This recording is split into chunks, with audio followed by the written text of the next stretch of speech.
बोलो जयकारा बोल मेरे श्री गुरु महाराज की जय। बोलो साचे दरबार की जय। बोलो श्री सतगुरुदेव भगवान की जय। सौभाग्यशाली गुरुमुख सज्जन मंडली, इसी प्रकार अपने मन एवं चित्त की समस्त वृत्तियों को एकाग्र रखते हुए अपना ध्यान सम्मुख विराजमान श्री परमहंस महान विभूतियों की ओर लगाते हुए और अपनी मुख रसना को पवित्र करने हेतु एक बार ऊंची और मीठे स्वर में बोलिए जयकारा बोल मेरे श्री गुरु महाराज की जय। बोलो साचे दरबार की जय। बोलो श्री सतगुरुदेव भगवान की जय। गुरुमुखों, मनुष्य के मन के अंदर जो आज चीज़ें हैं, काम क्रोध लोभ मोह अहंकार, इसी के कारण जो मनुष्य है वो अपनी वास्तविकता को समझ ही नहीं पा रहा है और इन्हीं शत्रुओं के अधीन आकर वो अपने कर्मों को कर रहा है। एक बार की बात है, एक पति पत्नी और उनका बच्चा एक साथ रहते थे। तो पति जो था वो बिजनेस व्यापार करने के लिए अपने देश को छोड़कर दूसरे देश चला गया और जब वह वहाँ से अपने देश से गया तो उस समय उसका जो पुत्र था वो 5 साल का था। तो उसने अपने परिवार को कहा कि मैं जल्द ही वहाँ पर बिजनेस व्यापार करके यहाँ पर आ जाऊँगा।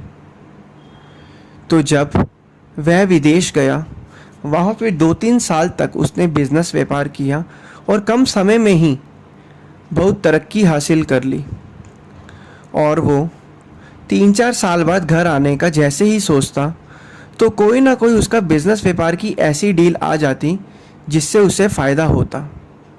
फिर वो विदेश में ही रह जाता। फिर जब वो घर आने का सोचता तो कोई ना कोई बिजनेस व्यापार जैसी डील उसको मुनाफे वाली ऐसी आ जाती तो फिर वो वहीं पर रहने लग जाता था। तो यह देखकर उसकी जो पत्नी थी वो थोड़ा, उसने कहा कि आप हमेशा हमसे वादा करते हो आप आओगे और आप आते ही नहीं हो। फिर ऐसे करते करते उस व्यक्ति को 10 साल हो गए विदेश में और उसका लड़का जो 5 साल का था उस समय, वो 10 साल बाद बड़ा हो गया, 15 साल का हो गया। तो उसकी पत्नी ने यह सोचा, अपने पुत्र को कहा कि तुम्हारे पिताजी ने तो घर वापस आना ही नहीं है, तुम अब बड़े हो गए हो, क्यों ना तुम ही विदेश जाकर अपने पिताजी को ले आओ। तो उस पत्नी ने अपने पुत्र की विदेश की टिकट बुक करा दी और वह विदेश के लिए रवाना हो गया। सौभाग्य से उसके पति ने भी घर वापसी के लिए अपनी टिकट बुक करवा दी, हवाई जहाज की। उसका पति भी जो था अपनी पत्नी और अपने पुत्र से मिलने के लिए बहुत बेचिंत था, क्योंकि इतने सालों उसने विदेश में दे दिए थे।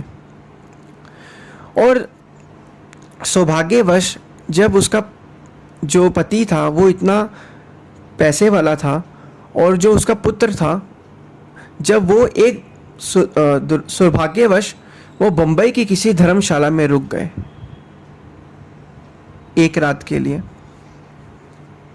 तो उस समय जो पति था वो इतना पैसे वाला था, उसने ऊपर का कमरा लिया धर्मशाला में और जो पुत्र था उसने नीचे का कमरा लिया धर्मशाला में। एक तरीके से देखा जाए, जो पति था, उसका पिता जो था पुत्र का, वो इतना पैसे वाला था और जो पुत्र था वो नॉर्मल ही था, जब तक वो अपने पिता से नहीं मिला था। उस समय सर्दियों का मौसम था, इतनी तेज बाहर ठंड थी। तो जो उसका पुत्र था उसको बहुत ठंड लग रही थी और उसको कपकपी आने लगी और वो चिल्लाने लगा रात के समय में। तो जो पिता था उस पुत्र का, तब तक वो एक दूसरे को नहीं जानते थे कि यही मेरा पिता है या यही मेरा पुत्र है। उसने चौकीदार को आवाज़ लगाई। उसने कहा, मैं सो रहा था और ये किसकी आवाज़ आ रही है बड़ी तेज़ तेज़। तो चौकीदार ने कहा, मालिक ये इस लड़के की आवाज़ है, इसकी तबीयत ख़राब है। तो उस आदमी ने कहा कि जल्दी इस लड़के को चुप कराओ, मेरी नींद में बाधा डल रही है। और जो उसका पिता था वो नींद में अपनी पत्नी और अपने पुत्र के स्वप्न देख रहा था कि कब मैं घर जाकर उनसे मिलूंगा। फिर चौकीदार के डांटने पर बच्चा चुपचाप सो गया। फिर थोड़ी देर बाद ठंड लगी बच्चे को जब महसूस हुआ कि उसे ठंड लग रही है, अब बर्दाश्त नहीं हो रहा, वो बहुत तेज चिल्लाने लगा, रोने लगा। फिर वही अमीर व्यक्ति अपने कमरे से बाहर आया। उसने चौकीदार को चिल्लाकर कहा कि ये बच्चा कौन है, क्या हुआ इसे यहाँ से बाहर निकालो, इसके चक्कर में मेरी नींद में बाधा डल रही है। तो चौकीदार ने कहा, मालिक ठीक है। उस लड़के को दरवाजे से बाहर कर दिया और उस लड़के की तबीयत इतनी ख़राब थी कि बाहर इतनी ठंड थी कि वो कपकपी करते करते मृत्यु ने उसे अपनी गोद में बुला लिया। और वह लड़का जब उसे कमरे के बाहर कर दिया गया, बाहर ठंड में, उसने थोड़े घंटों में ही दम तोड़ दिया। सुबह उठा जब वो मालिक भी उठा, जो कि उसका असल में पिता था। उसको जब ये खबर मिली कि वो लड़के की बाहर मृत्यु हो गई है, चौकीदार ने जब उसे बताया, तब उसने इतना ध्यान नहीं दिया, क्योंकि असल में वो उसका पुत्र ही था जो उससे मिलने जा रहा था। और वो जो पिता था वो भी अपने पति और पुत्र से मिलने जा रहा था। उसने इतना ध्यान नहीं दिया, उसने उसको एक आम लड़का ही समझा। थोड़ी देर बाद जब एफआईआर दर्ज कराई गई, पुलिस को ये कंप्लेन लिखाई गई कि वो लड़का जो है वो मर गया है।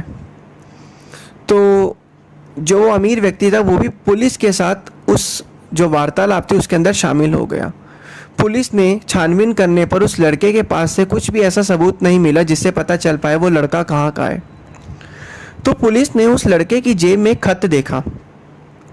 पुलिस ने जब उस खत को पढ़ना स्टार्ट किया, साथ ही वो अमीर व्यक्ति भी वहीं पर था, तो उसने उस खत पर लिखी सारी चीज़ों को सुना। तो वह अमीर व्यक्ति एकदम सुन्न हो गया, दंग रह गया। उसने तुरंत वो पर्चा पुलिस के हाथ से पकड़ा और उस पर्चे को पढ़ा और देखा कि ये जो इसकी राइटिंग है ये तो जानी पहचानी लग रही है। और उस खत में लिखा था, उसकी पत्नी ने वो खत लिखा था कि अपने पिता को जाकर कहो कि हमें उनकी बहुत याद आ रही है और जल्दी से जल्दी यहाँ आए। जैसे ही उसने वो खत पढ़ा तो वो एकदम सुन्न हो गया और वो उसको सदमा लग गया। और उसने बाद में देखा कि यह तो मेरा ही पुत्र है जिसकी मृत्यु हो गई है। उसने फिर अपने मृत पुत्र के शरीर को गले लगाया और रोने लगा और अपने आप को दोष दिया क्या कि तुम्हारी मौत का जिम्मेदार मैं ही हूँ, मेरे कारण ही तुम्हारी मौत हुई है। काश मुझे उस समय रात को पता होता, तुमने मुझे बताया ही क्यों नहीं कि तुम मेरे पुत्र हो। काश मुझे उस रात को पता होता, मैं तुम्हें उस दरवाजे से बाहर करता ही नहीं। और ऐसे इस सदमे को और अपने आप को दोषी पाकर उसके पिता ने ही भी उस समय दम तोड़ दिया। तो गुरुमुखो, इस कहानी से हमें यह अभिप्राय मिलता है कि उस मनुष्य के अंदर जो इतना धन दौलत ऐशो इशरत आराम कमा के, इतना पैसा कमा के, उसके अंदर अहंकार था, उसके अंदर लोभ था। लोभ के कारण वो विदेश में इतने लंबे समय तक रहा और अहंकार के कारण उसने अपने उस जब लड़के को बाहर निकाल दिया। अगर उस समय उसके अंदर इसकी जगह दूसरे गुण होते, दया भाव, प्रेम, नम्रता भाव, सहनशीलता, तो वह उस लड़के को उस घर के अंदर ही रखता और सहनशीलता स्वभाव से उस चौकीदार को कहता कि क्या हुआ इस लड़के को, इसका इलाज करवाया जाए, क्योंकि उसके अंदर विवेक नहीं था। और इन सभी चीज़ों के कारण, अहंकार, लोभ के कारण उसके परिवार का सत्यानाश हो गया, उसका परिवार पूरा नष्ट हो गया। तो गुरुमुखो, यही संसार की हालत है।